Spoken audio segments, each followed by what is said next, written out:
How's it going, people? Salmon Slapper here, and this is your Monday update. So Monday means update day, and I know this is kind of late, but you know, even salmon have to go to schools every now and then. So yeah, we had this big meeting with the big high war chief of salmon kind, and well, we're plotting your demise, to be honest. But I'm not allowed to tell you that. Well, I'm not meant to. But fuck it, you know, it's only YouTube. Only some of you'll find out. Either way, I'm gonna stop chatting bollocks, and this is your updates for today. Yay! So, the Cathixian caches came out early last week, and it was kind of sneaky. I still haven't been there, so I can't tell if it's good XP. Maybe some of you have when you was doing the double XP weekend. By all means, let me know. I'd be kind of interested to actually find out if it is any good. In fact, I think Iron Man can do it, so I might try it on my Iron Man, because I do need to do some divination on him. But yeah, on that note, Iron Man and Hardcore Iron Man, there's some patches for this. There's no real actual update this week, I'm afraid to say. All we know is L City Batch 2 is coming out next week. They've actually confirmed that now, so it's definitely next week. All they did before was just say it's this month, so there we go, happy days. So the Iron Man and Hardcore Iron Man fixes. So Soul Wars and Conquest are now available to Iron Man accounts with limited available rewards.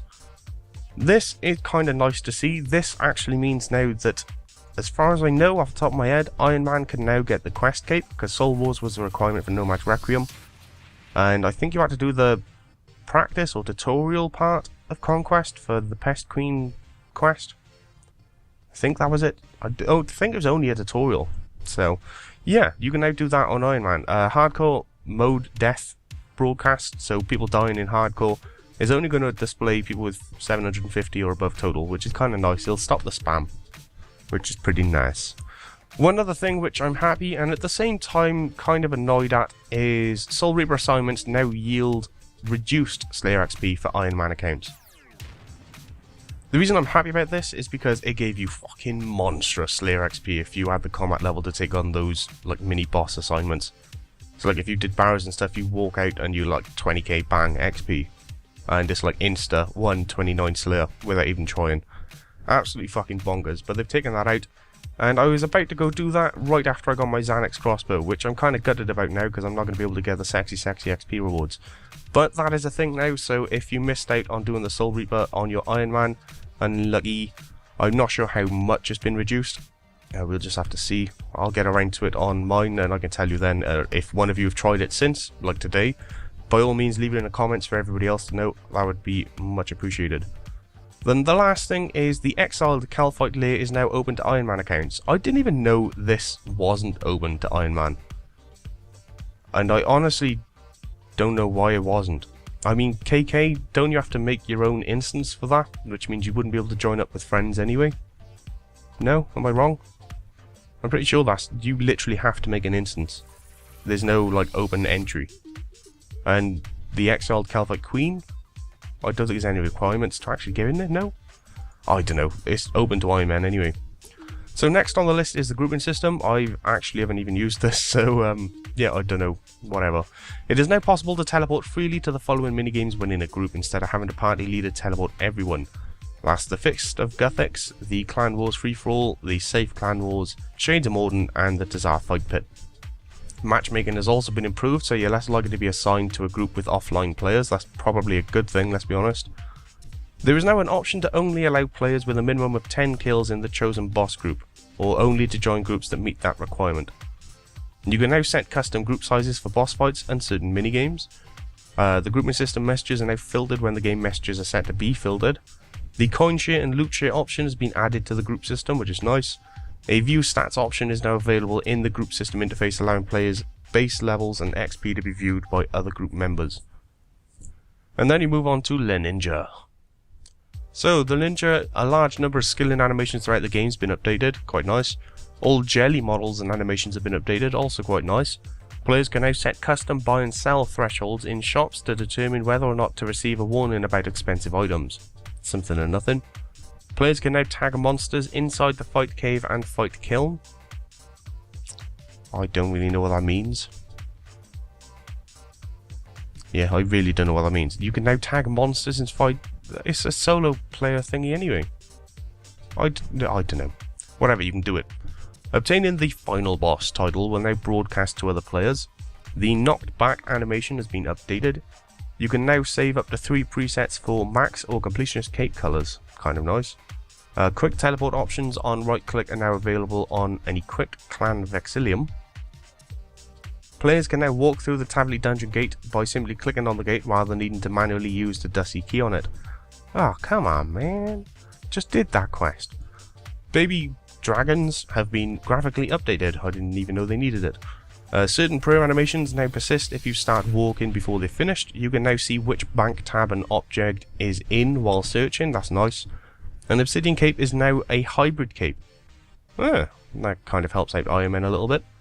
The Guthix's Blessing icon has been altered to make it clearer when the ability is off cooldown. Good. The Camulet now automatically states how many charges remain upon teleporting. Killing mutated Bloodvelds now increments the Bloodveld kill counter. You can now pull barrels in various dungeoneering puzzle rooms. I can only think of one barrel room. Yeah.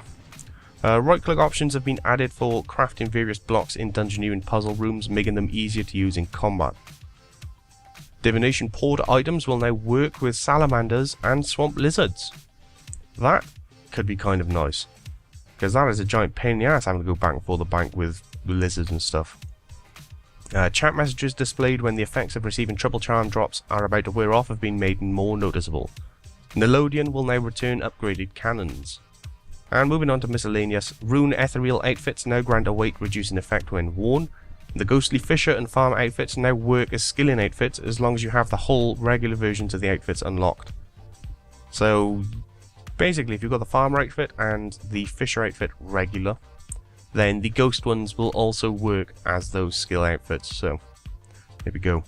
The drop chance of ghostly essence has been increased. I haven't actually seen any yet. Dominion Tower gloves have been restored to their former glory, bitches. Yeah. Happy days. Like an hour.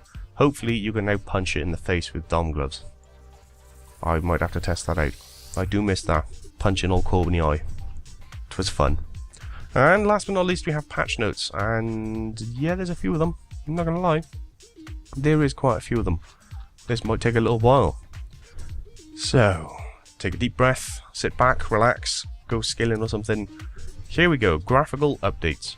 The exterior chimney for the Broken Home mansion has regained its texture. Several animation tweaks have been made to the Broken Home environments. Particle trails are now hidden when performing a pulled away emote. Several message boards and scrolls around RuneScape have been updated to use a new interface.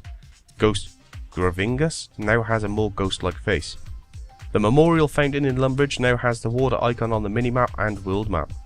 A graphical issue with the Drainer Market stalls has been fixed. Objects no longer float when dropped near stairs on the top floor of the observatory. Really, who? What? Several graphical issues with items kept on death interface has been fixed. Constructor's Garb no longer dislocates the player's arm when holding two-handed weapons. Probably a useful thing to have your arms. A stretching issue on the Icicle Crown has been fixed. A skin tone of several NPCs across the game has been fixed. An unreachable tile near Maggie's camp has been fixed. It is no longer possible to walk on lava in the Celestial Dragon resource dungeon. Third Age plate legs no longer stretch in combat when worn with the Dragon offhand crossbow. That's a bit of a weird combo, but fair enough. Bloom has been toned down for fishbowl variants. A map icon has been added for the level 34 agility shortcut in the Brimhaven dungeon. Bloom has been toned down on the portals inside the Chaos Tunnels. A house near the Varrock Museum has had its window shutters repaired. Reldo will no longer lean too far forward when talking about the Tale of Two Cats quest. The tree stump model for the tree next to Drainer Bank has been updated. Stretching issues with the Mega Leather body has been fixed. Several small graphical fixes have been made at the waterfall base at Abertol agility course. The prosecutors from King's Ransom has had a transparent line across the face fixed. These are really minor. A farming icon has been added to the world and minimap for the Cannabis Mushroom patch. Bloom has been toned down for the Glicker boots. A graphical issue with the ladder in Edgefield General Store has been fixed. Bloom has been toned down for the Void Spinner Familiars. Blue opal banners in the Red Axe Palace has been replaced with the Red Axe ones. Icon Has and Lola Watts. Really? They're people? I want to know where they are. Their death cutscenes have been fixed. Gobby Demon now uses a newer demon graphic. Calphite Worker in Love Story now uses the new Calphite graphics. Calphite Soldier in player-owned houses use the updated graphics. Spirit Calphites now have new graphics. Sleeping Veldaban in Forgiveness of a Chaos Dwarf has been updated to use new dwarf graphics. Elder tree textures have been adjusted to make the tree appear less pixelated. Height mapping on certain areas adjacent to Pyramid Plunder has been adjusted so it no longer obscures the player's view. The imagery model for the incomplete Kaigi's journal has been tweaked. It is no longer possible to clip through a tree in the high-level wilderness. Corrected the world map, clan citadel and dungeoneering map icons in legacy mode. Fixed an issue with the animation going through the dense forest. Seagulls no longer fly through the ground next to Tabby Bank. So that was a thing. Thaki the delivery dwarf no longer has a see-through leg. Obert's chat head now fixed inside the chat head circle. The brown engine secretary is no longer missing a chair. The blackguard chat head is no longer missing a jaw/beard. Right. Dondakan the dwarf now has an idle animation. Cayman no longer has a brown hair patch. Fixed the chat head model of the Silver Cog director in Forgiveness of a Chaos Dwarf. So that was the graphical fixes. And they're all massively minor, but then again, it's actually good that they're doing those kind of things. It's showing they're actually paying attention to some of the weird, tiny, obscure stuff. So moving on then, we've got skills and mini-games. Corrected a coordinate for a treasure trail clue based on Moosa Point. Really? Treasure trail clue coordinate was completely wrong. Lovely. Trying to dismiss a crew member on a voyage will now produce a message stating that that cannot be dismissed at this time. Marinated yoga bones and celebration cakes can no longer stall damage in the duel arena. And that's the end of that one. So moving on to quests and achievements, extending and re-rolling of daily challenges with Viswax have had their costs rebalanced. Elvag's combat level in the Dragon Slayer quest journal has been corrected. A spelling error in the Blood Pact quest has been corrected. Melzar the Mad is no longer in a rush to tell players about tea and custard. Come on, Salmon. Hold together, son. You're halfway there. It's no longer possible to start Fairy Tail Part 3 without having completed Fairy Tail Part 2. I should fucking hope so. A typo in the Mighty Fall quest journal has been corrected. Players will no longer receive a task complete pop-up if they also had a task info window appear when completing a task. Lots of tasks. Players no longer are able to repeat non-combat basic challenges for extra rewards. And now we're moving on to the miscellaneous, quite a few of these. Slightly buffed Ghost Hunter Tier 1 armor to match Pathfinder armor's defense bonuses. Two-handed weapons will now receive the correct strength bonus compared to one-handed weapons. Cockatrice once again deal the correct amount of damage. Players who have reset their skills will now receive defense, prayer and constitution experience rewards where applicable. Accounts which do not have the expected skill levels after completing certain quests will now have those quest rewards locked until the expected levels are reached. Combat dummies can no longer be placed in the safe zone past the wilderness wall. A typo on the Caridian headpiece and disguise has been fixed. A spelling mistake in the Dungeoneering reward shop has been fixed. An issue with locked action bars in the Combat Academy has been resolved. A typo on Crystal Teleport Seeds examine text has been fixed. Several camera issues previously experienced when climbing up the Berthel beacon have now been fixed. A Jungle Hunt music track will no longer unlock in the wrong location. Green Dragonhide armor and the Treasure Trail Dragonhide armor now have ranged requirements consistent with the other tiers. Interacting with the Spirit Cat or Larupia familiar via the summoning icon will now work as expected. Rings of Life will now correctly trigger at 10% life points. Anyone know why they was triggering it before? Because that is interesting. Or were they just not triggering at all? That would be interesting in of itself. Teleporting a full urn now states which stat the player is gaining XP in. Fixed issues with lighting fires around the bank in Cledia. There is now a closed tooltip on most closed buttons. And last but not least, we have the ninja fix. Obtaining the final boss will now broadcast it, blah. Thresholds in shops, blah. Covered that. NPCs that use ranged attacks throughout the game will now use their bow in the correct hand. So there we go. Nothing really massively outstanding in the patch notes, and pretty much every single update this week is patches. So fixing the game week, I guess. Then again, can't really complain, it's fixing stuff, you know? I mean, if they didn't fix stuff, you'd moan more. I know I would. So there we go then, people. So that's pretty much everything. The only other thing worth mentioning is Solomon's General Store. Whether or not you care is a different matter. So this is the King Black Dragon outfit you can buy. Yeah, I don't know if there's 2 of each or what. There you go, 2 of each. And these things as well, if you wear this outfit when you kill the boss, it's supposed to improve it or add something to it as far as I remember. So go forth and defeat the boss on which your outfit is based 5 times to unlock the upgraded versions. There you go then. So you buy these 2 basic ones, and then you gotta go kill the actual boss 5 times whilst wearing this armor in order to unlock sexy mode. Let's call it that. So giant wings and glowy stuff mode. There we go, that's pretty much it. As far as I know, there's nothing else going on.